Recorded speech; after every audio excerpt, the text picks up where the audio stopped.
Last 10 years में हमने देखा है कि इंफ्रास्ट्रक्चर और रियल एस्टेट में मैसिव कंसोलिडेशन आया है। बट करेंटली अगर हम देखें तो लास्ट 5 to 6 मंथ्स में ऐसा लग रहा है कि रियल एस्टेट और इंफ्रास्ट्रक्चर में फाइनली रिवाइवल आ रहा है और इसीलिए रियल्टी सेक्टर में काफी अच्छी तरीके से तेजी भी देखी जा रही है। तो आज हम डिस्कस करेंगे रियल्टी और इंफ्रास्ट्रक्चर रिलेटेड एक एंसिलरी कंपनी एस्ट्रल लिमिटेड।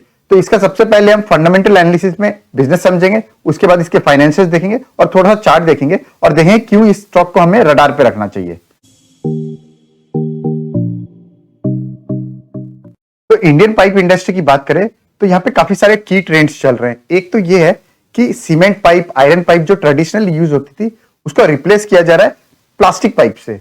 अब प्लास्टिक पाइप की अगर हम बात करें आने वाले 10 से 15 साल अगर आप प्लास्टिक पाइप की ग्रोथ की बात करो तो लगभग 10% की सीएजीआर लेवल पे ग्रोथ है प्लास्टिक पाइप इटसेल्फ में। और वहीं अगर प्लास्टिक पाइप की भी बात करें तो यहाँ पे भी काफी की ट्रेंड्स चल रहे हैं। एक की ट्रेंड ये है कि यूपीवीसी पाइप जो ट्रेडिशनल प्लास्टिक पाइप थी उसको रिप्लेस किया जा रहा है सीपीवीसी पाइप से। 2014 से लेकर 2019 का अगर आप देखोगे जहां पे 10% का मार्केट शेयर था सीपीवीसी पाइप का, वो आज के टाइम पे ओवर 15% का सीपीवीसी पाइप का मार्केट शेयर हो गया है। आने वाले स्लाइड में हम देखेंगे कि किस तरीके से एस्ट्रल पाइप को सीपीवीसी पाइप का मार्केट शेयर गेन का बेनिफिट मिलने वाला है।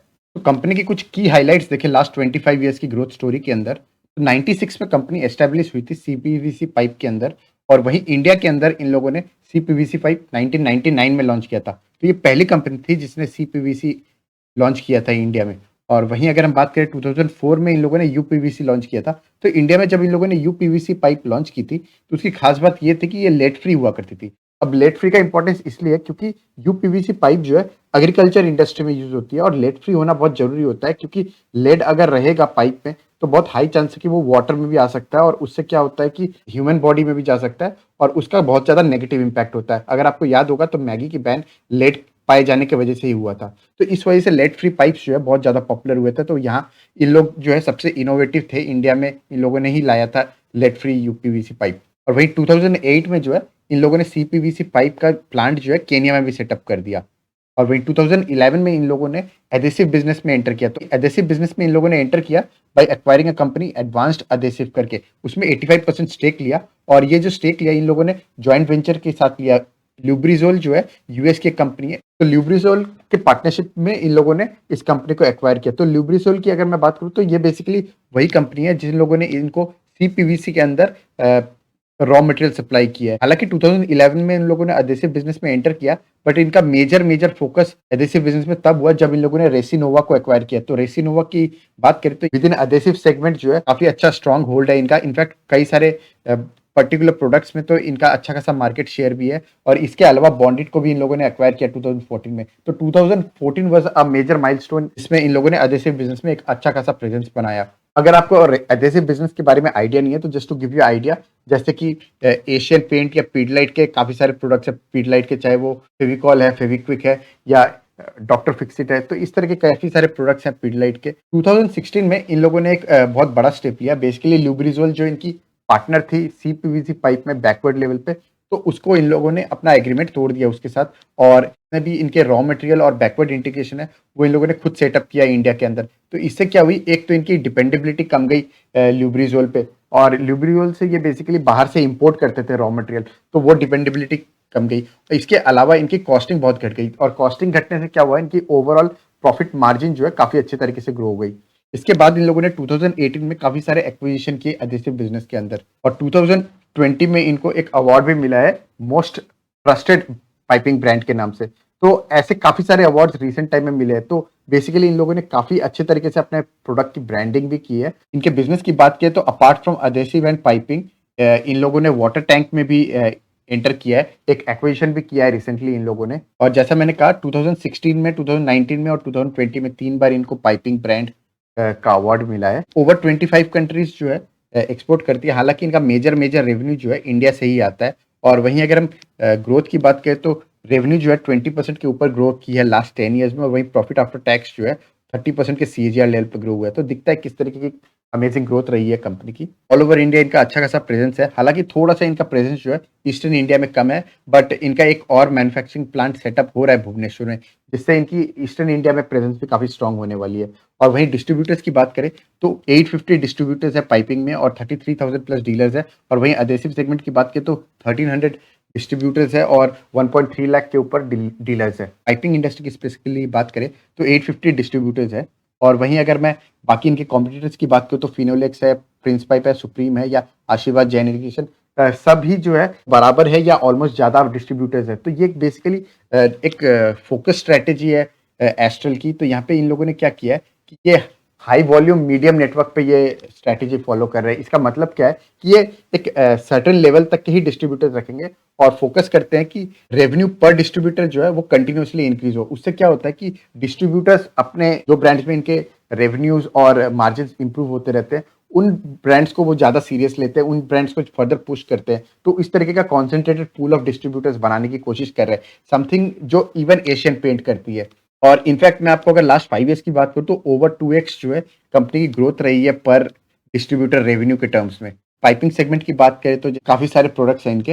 एग्रीकल्चरल इंडस्ट्री के स्पेसिफिकली इन लोगों ने बोरवेल हो या ड्रेन हल्क हो या फिर फायर प्रूफ हो या इस तरीके के प्रोडक्ट्स बनाए हैं इन लोगों ने। इसके अलावा अगर हम देखें तो अगेन ड्रेनेज के लिए इन लोगों ने स्पेसिफिकली अलग से प्रोडक्ट्स बनाए हैं और वहीं इंडस्ट्री के लिए जो है अलग अलग प्रोडक्ट्स बनाए, स्पेशली कंस्ट्रक्शन इंडस्ट्री की बात करें तो। अगला सेगमेंट है इनका अधेसिव। तो अधेसिव के अंदर बॉन्ड सेट, जैसा मैंने कहा, इसके नाम के काफी सारे प्रोडक्ट्स है। और वहीं अगर हम बात करें रेसिनोवा के अंडर काफी सारे प्रोडक्ट्स है, चाहे वो रेसी बॉन्ड है, रेसी प्रो है, रेसी क्विक है और रेसी वुड है। रेसी वुड इन लोगों ने रिसेंटली लॉन्च किया था और अगर आप टीवी या इंटरनेट पे भी देखोगे तो रेसी क्विक है या रेसी वुड है, रेसी प्रो है, इसके काफी सारे एड्स भी चलाते हैं। इनफैक्ट आने वाले स्लाइड में भी मैं दिखाऊंगा।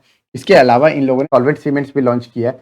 तो बेसिकली कंपनी का मैनेजमेंट ने गाइड भी किया है कि एडहेसिव सेगमेंट के अंदर पीडलाइट जो है लगभग 70% का मार्केट शेयर लेके बैठी हुई है और रिमेनिंग 30% जो है कोई एज सच कोई पर्टिकुलर प्लेयर या ऑर्गेनाइज प्लेयर नहीं है और इनका फोकस उसी सेगमेंट पे है। और इनका कहना भी है कि बेसिकली ये नंबर 2 प्लेयर बनना चाह रहे हैं एडहेसिव सेगमेंट में। और ये मार्केट जो है ऐसा है कि जो वीकर प्लेयर्स है या अनऑर्गेनाइज प्लेयर है उनसे मार्केट एक्वायर करना बहुत ईजी हो जाता है। और कंपनी के अगर आप प्रोडक्ट्स भी ध्यान से देखोगे, यहाँ पे पीडलाइट का या एशियन पेंट का बहुत ज्यादा मार्केट शेयर है, वैसे प्रोडक्ट्स पे ये कंपनी बहुत ज्यादा फोकस नहीं कर रही है। ऐसे प्रोडक्ट्स पर्टिकुलरली इन लोगों ने चुन चुन के लाए हैं जहाँ पे ये पीडलाइट से compete कर पाए, जहाँ पे पीडलाइट के बहुत ज्यादा मार्केट शेयर नहीं है, ऐसे टाइप के प्रोडक्ट्स में ये ज्यादा फोकस कर रहे हैं।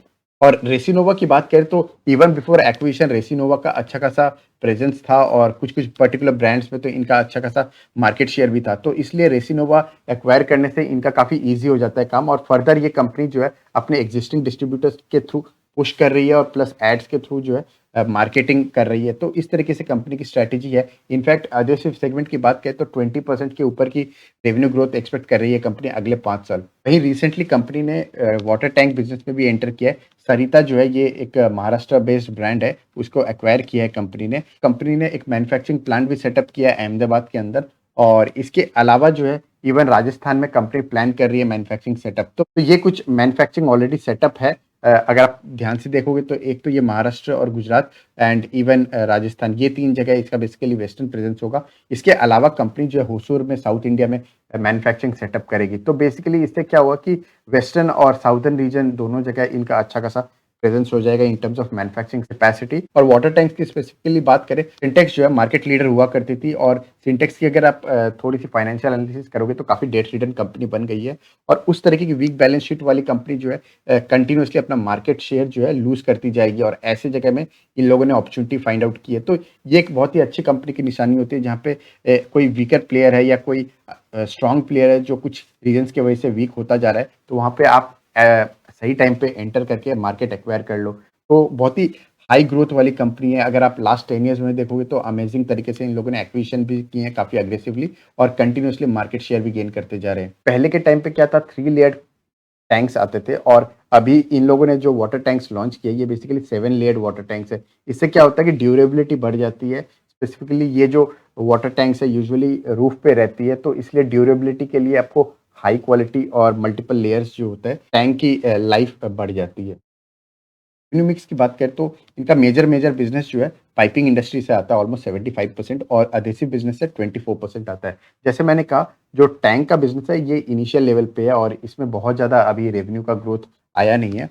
और वहीं अगर हम नंबर्स देखें कंसोलिडेटेड लेवल पे यानी एडहेसिव और पाइपिंग दोनों को मिला के, तो रेवेन्यू की CAGR लेवल पे ग्रोथ ऑलमोस्ट 14% की है और वहीं एबिटा जो है ऑलमोस्ट 25% से ग्रो कर रहा है, यानी काफ़ी अच्छे तरीके से बोथ सेल्स एंड प्रॉफिट बढ़ रहे हैं। और वहीं प्रॉफिट आफ्टर टैक्स की बात करें तो ऑलमोस्ट 30% से ग्रो हो रहा है, तो विच इज़ अमेजिंग। और अगर आप ग्रॉस प्रॉफिट मार्जिन भी देखोगे तो कंटिन्यूसली अबव 30% है, जो कि बहुत ही अच्छे तरीके से बताता है इस तरह का हेल्दी बिजनेस कंपनी रन कर रही है। अगर हम पाइपिंग सेगमेंट की पर्टिकुलरली फाइनेंशियल नंबर्स देखें तो अगेन जो है ऑलमोस्ट 14% से रेवेन्यू ग्रो हो रही है, और एबिटा जो है ऑलमोस्ट 27% के रेट से ग्रो हो रहा है, और प्रॉफिट आफ्टर टैक्स की बात करें तो ऑलमोस्ट 33% है, जो कि अमेजिंग है। एस्ट्रल पाइप की बात करें तो ये सीपीवीसी पाइप में मेजरली है, तो सीपीवीसी पाइप जो है ये एक वैल्यू एडेड प्रोडक्ट माना जाता है, और इसमें जो है आपके जो मार्जिन्स होते हैं वो स्टेबल होते हैं, बिकॉज रॉ मटेरियल से ज़्यादा आपका वैल्यू एडिशन जो है वो ज़्यादा इंपॉर्टेंट हो जाता है, और इससे आपका एक स्ट्रॉन्ग प्रेजेंस होता है। आप मार्केट में रॉ मटेरियल्स के प्राइस फ्लक्चुएशन से आपको उतना ज़्यादा हैम्पर नहीं होता जितना यूपीवीसी पाइप में होता है, और इस वजह से अगर आप इसके एस्ट्रल के कॉम्पिटिटर से भी देखोगे तो इनके ग्रॉस प्रॉफिट मार्जिन ज़्यादा अच्छे निकल के आते हैं। वहीं अडेसिव बिजनेस की बात करें तो सीएजीआर लेवल पे देखें तो रेवेन्यू जो है ऑलमोस्ट 12.5% पे ग्रो हुई है, और वहीं एबिटा अगर हम देखें तो लगभग 18% के आसपास है। तो इसको अगर हम देखें तो कंपेयर टू पाइपिंग बिजनेस इनकी एबिटा जो है थोड़ी नीचे है, और इसका प्राइमरी रीजन दो तीन चीजें हैं। एक तो इनका काफी सारे एक्विजिशंस किए हैं इन लोगों ने 2017 टू 2020 के अंदर।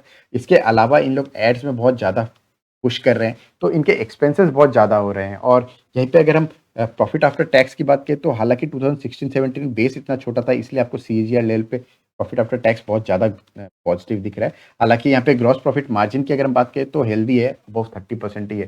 तो यहाँ पे अडेसिव बिजनेस की बात करें तो यहाँ पे आने वाले टाइम में रनवे फॉर ग्रोथ बहुत ज़्यादा होने वाली है, और मैनेजमेंट का गाइडेंस भी है लगभग 20% के ऊपर की ग्रोथ रहेगी इन रेवेन्यू इटसेल्फ। तो एबिटा लेवल पे आप एक्सपेक्ट कर सकते हो कि 24-25% की ग्रोथ रहेगी।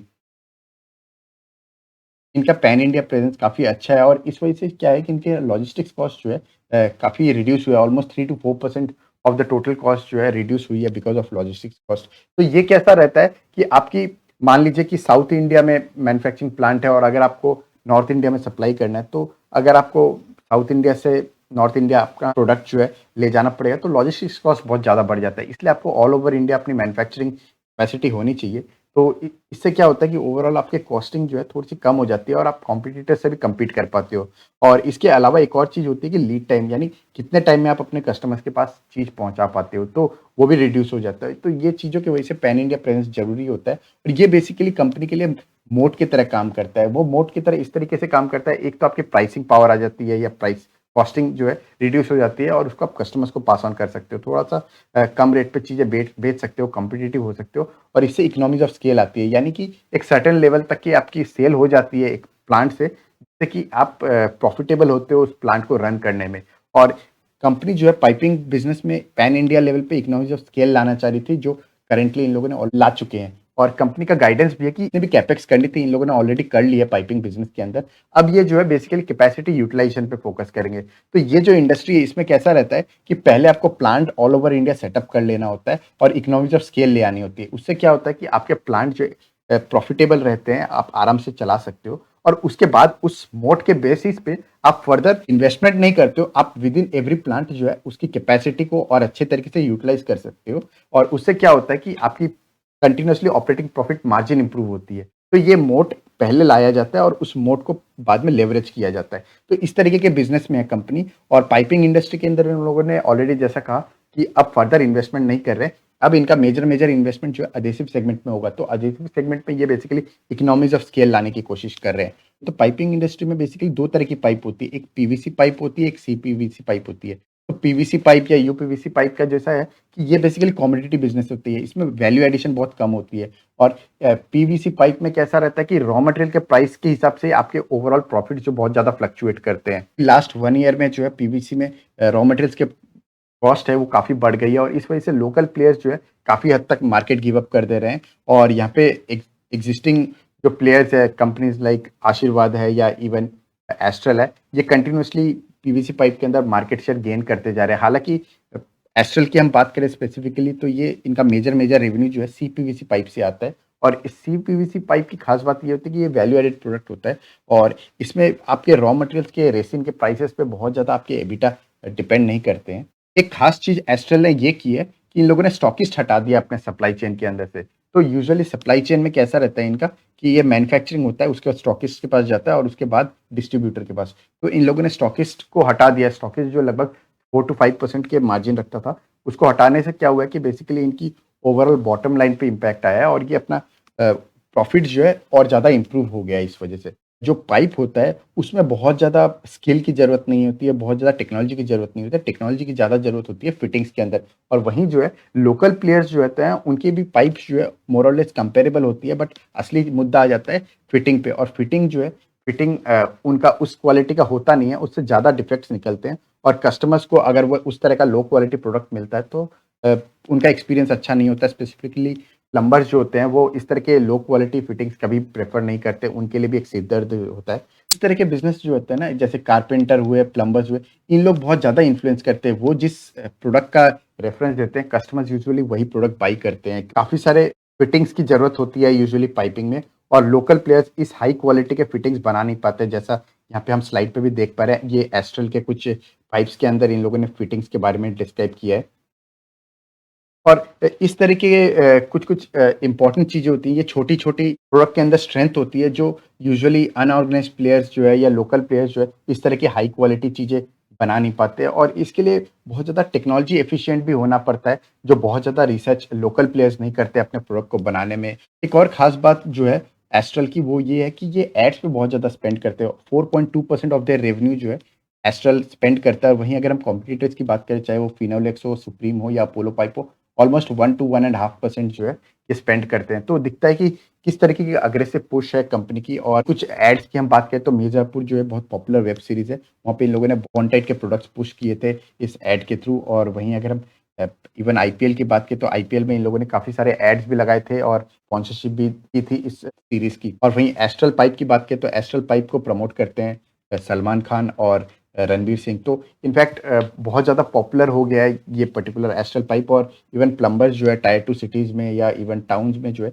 इसको दबंग पाइप के नाम से बोलते हैं। तो इस तरीके से जो है पॉपुलर हो जाता है आपका प्रोडक्ट, और फिर इस तरीके की पॉपुलैरिटी के बाद जो है आपका एक मोड बन जाता है, मार्केट शेयर एक्वायर कर ले तो। और यहाँ पे इन लोगों ने मार्केट शेयर एक्वायर करने के लिए बहुत ज़्यादा हेवीली स्पेंड भी किया है एड्स में। ये बेसिकली वो वाली स्ट्रैटेजी है, चाहे वो पीडलाइट की बात करें तो फेविकॉल की हमने बचपन से इतनी ऐड देखी है, या एशियन पेंट की इतनी ऐड देखी, हर घर कुछ कहता है, या इवन अल्ट्राटेक सीमेंट है या फिर अंबुजा सीमेंट है, बचपन से एड्स देखी है। और इस तरीके की एड्स बहुत इंपॉर्टेंट होती है बी2सी सेगमेंट में। कंज्यूमर जो होता है ना, जो एड में देखता है उस पे उसका ज़्यादा ऑटोमेटिकली ट्रस्ट आ जाता है, और वो जो दिखता है वही बिकता है, वो वाला हिसाब रहता है।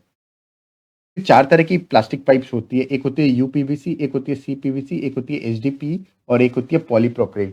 तो ये बेसिकली मेजर 4 तरह की पाइप्स होती है, प्लास्टिक पाइप्स होती है। और वहीं अगर हम बात करें तो मार्केट की, तो एचडीपी और पॉलीप्रोपिलीन इनका बहुत ज़्यादा मार्केट बड़ा नहीं है, 10% के आसपास का जो है ये एचडीपी का है, और पीपीआर का जो है लगभग 5% के आसपास है। ये 2014 के टाइम पे था, और आज के समय में बात करें तो लगभग सिमिलर ही है। क्योंकि ये बेसिकली जिस तरीके से इंडस्ट्री ग्रो हो रही है, पाइपिंग इंडस्ट्री इटसेल्फ जो है 10 से 12% लेवल पे ग्रो हो रही है, उसी रेट पे ये भी ग्रो हो रहे हैं। और वहीं अगर हम बात करें यूपीवीसी की, तो पहले के टाइम पे यूपीवीसी बहुत ज़्यादा यूज़ होती थी, ऑलमोस्ट 70% यूज़ होती थी, और 2019 में बात करें तो 65% हो गया। यानी ये जो है इंडस्ट्री से कम लेवल पे ग्रो हो रही है। और वहीं अगर हम सीपीवीसी की बात करें तो सीपीवीसी जो है जहाँ 10% के आसपास था 2014 में ओवरऑल मार्केट शेयर, उसका 15% मार्केट शेयर हो गया इन 2019। तो बेसिकली इंडस्ट्री से ज़्यादा ग्रोथ हो रही है सीपीवीसी के अंदर, और इसका रीज़न भी है। इसके रीज़न हम थोड़ा सा समझे यहाँ पे। यहाँ पे अगर आप देखोगे तो राइट साइड में सीपीवीसी पाइप है, और वहीं लेफ्ट साइड में जो है एक आयरन पाइप है। आप देखोगे कि करोड़ बहुत ज़्यादा हो जाता है आयरन पाइप। वहीं सीपीवीसी पाइप जो है बहुत ज़्यादा लाइट वेट होता है compare to iron pipes. Installation के हिसाब से भी देखोगे तो आयरन पाइप में बहुत ज़्यादा टाइम लगता है, और वहीं जो है पीवीसी पाइप बहुत इजीली इंस्टॉल हो सकती है। लेफ्ट साइड में आपको पीवीसी पाइप दिखेगा, और वहीं राइट साइड में सीपीवीसी पाइप। अब देखो साउंड जो है बहुत कम आती है सीपीवीसी पाइप में, इवन केमिकल रेजिस्टेंस जो है सीपीवीसी पाइप में ज़्यादा है। और इसका प्राइमरी रीजन है कि ये इनिशियली बनाई था इंडस्ट्री फोकस होके। एक्सट्रीम टेम्परेचर्स में इसका रेजिस्टेंस भी बहुत अच्छा है, हॉट वाटर के साथ भी काफ़ी कंपेटेबल है। इनफैक्ट इसमें बेंड भी नहीं होते, और बहुत ज़्यादा हाई टेम्परेचर भी ये रेजिस्ट कर लेता है। देख सकते हैं कि पीवीसी पाइप के कंपैरिजन में इसके काफ़ी सारे मोड हैं। तो जैसा हमने देखा कि आयरन पाइप्स हो या पीवीसी पाइप हो, इससे काफ़ी ज़्यादा सीपीवीसी पाइप के पास एडवांटेज है, और इसीलिए 18% पे ये ग्रो होने की एक्सपेक्टेशन है अगले 5 साल, जहाँ पे इंडस्ट्री इटसेल्फ जो है 10 से 12% के लेवल पे ग्रो होगी। और इसीलिए हम देख सकते हैं एचडीपी और पीपीआर जो है सिमिलर लेवल पे ग्रो होगी, और वहीं इंडस्ट्री से थोड़ी कम ग्रोथ एक्सपेक्टेड है यूपीवीसी पाइप के अंदर। और वहीं अगर हम बात करें कौन सी कंपनीज इसमें आगे है, तो सीपीवीसी में बेसिकली आशीर्वाद, एस्ट्रल और फिनोलेक्स सबसे ज़्यादा है आगे है। और वहीं अगर हम एचडीपी और पीपीआर जो बहुत ज़्यादा अग्रेसिवली ग्रो नहीं होने वाला है, वहाँ पे अगर हम देखें तो मेजर प्रेजेंस जो है सुप्रीम, प्रिंस पाइप और जैन इरिगेशन का है। अगर हम मार्केट शेयर की बात करें तो सुप्रीम के पास 16% है और फिनोलेक्स के पास 14%। बट अगर आप लास्ट 5 ईयर्स के ट्रैक रिकॉर्ड को देखोगे तो एस्ट्रल, अपोलो पाइप, आशीर्वाद और प्रिंस पाइप, ये चार जो है अग्रेसिवली मार्केट एक्वायर कर रहे हैं, और वहीं सुप्रीम और फिनोलेक्स जो है कंटिन्यूअसली मार्केट लूज करता जा रहा है। और उसका प्राइमरी रीजन ये है कि ये चारों जो है बहुत ही अग्रेसिव तरीके से ग्रो हो रहे हैं और बहुत ही अग्रेसिव तरीके से एड्स में भी फोकस कर रहे हैं। पी रेशियो की बात करें तो लास्ट 5 ईयर्स में इसके पी रेशियो बहुत अच्छे तरीके से एक्सपैंड हुए हैं, और इसको अगर हम देखें तो इट इज़ नॉट लाइक कि इसके ओवर वैल्यूड है। आई वुड पर्टिकुलरली से कि इसकी पी जो है ये री रेट हो रही है, और उसका प्राइमरी रीजन है कि बहुत ही अच्छे तरीके से अर्निंग विजिबिलिटी आ रही है। आप इवन अर्निंग्स पर शेयर भी देखोगे तो बहुत अच्छे तरीके से ग्रो हुआ है। लेस देन 10 के पी रेशियो पे 2016 में ये अवेलेबल था, और वहीं आज के टाइम पे आप देखो तो ऑलमोस्ट 100-120 के आसपास का पी रेशियो है, और करेंटली अगर हम देखें तो ऑलमोस्ट 90 टू 100 के पी रेशियो में ये ट्रेड कर रहा है। तो जब कंपनी की या इवन सेक्टर की हम बात करें तो इतनी अच्छी अर्निंग विजिबिलिटी होने की वजह से जो है सारी कंपनीज ही बहुत हाई वैल्यूएशन पे ट्रेड कर रही है, चाहे वो अपोलो पाइप हो या फिनोलेक्स हो या आशीर्वाद हो या एस्ट्रल हो या प्रिंस पाइप हो। जब इस तरह की ग्रोथ होती है इंडस्ट्री इटसेल्फ में, तो आपको सिर्फ एस्ट्रल पाइप ही नहीं, इवन प्रिंस पाइप की बात करें या फिनोलेक्स की बात करें, तो इन सब में ही जो है काफ़ी अच्छी अर्निंग्स विजिबिलिटी है और काफ़ी अच्छी ग्रोथ देगी। और अगर हम चार्ट पे भी देखें तो करेंटली जो है कंपनी 200 डे मूविंग एवरेज से काफ़ी ऊपर ट्रेड कर रही है, ऑलमोस्ट ऑलमोस्ट 25% 200 मूविंग एवरेज के ऊपर ट्रेड कर रही है। ऐसे हाई वैल्यूएशन पे हमें बाई नहीं करना चाहिए, हमें यूजुअली 200 डे मूविंग एवरेज के आसपास और आरएसआई लेस देन 30 पे बाई करना चाहिए, जिस तरह की अपॉर्चुनिटी मार्च 2020 के बाद आई थी या इवन 2018 में आई थी इस तरह की अपॉर्चुनिटी। इसके अलावा अगर आप बाई करना भी चाहो तो एटलीस्ट 200 डे मूविंग एवरेज के आसपास बाई करना चाहिए, इस तरह की अपॉर्चुनिटीज जिसमें आई थी। और फ्यूचर में भी जब भी इस तरह की अपॉर्चुनिटी आए उस टाइम पे आपको बाई करना चाहिए। और अगर आप करेंटली भी बाई करोगे तो आपको 15% के सीएजीआर ग्रोथ एक्सपेक्ट करनी चाहिए। और वहीं अगर आप 200 डे मूविंग एवरेज और आरएसआई लेस देन 30 इस तरह की सिचुएशंस पे आप इस तरह की कंपनीज को बाई करते हो तो आपके रिटर्न्स जो है लगभग 20% के आसपास बन सकते हैं। तो यहाँ पे मैं एक डिस्क्लेमर दे दूं, तो ये कोई बाई और सेल की रिकमेंडेशन नहीं है। ये बेसिकली लर्निंग पर्पस से वीडियो बनाई गई है ताकि आप ये सीख सको कि एनालिसिस किस तरीके से करना चाहिए और किस तरीके से हमें अपने इन्वेस्टमेंट्स को देखना चाहिए। और अगर आपको यूजफुल लगे तो हमारा टेलीग्राम चैनल है रेनबिस इन्वेस्टमेंट, जिसको आप सर्च करके ज्वाइन कर सकते हो। That's all for today, thank you.